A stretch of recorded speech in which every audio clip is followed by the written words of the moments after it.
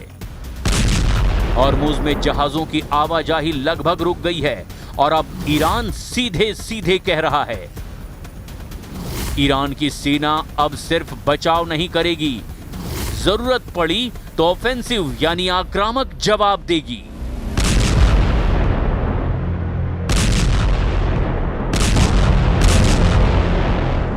लेकिन इससे भी ज्यादा चौंकाने वाला ऐलान ईरान की सेना ने अमेरिकी सैनिकों पर इनाम के साथ कर दिया है।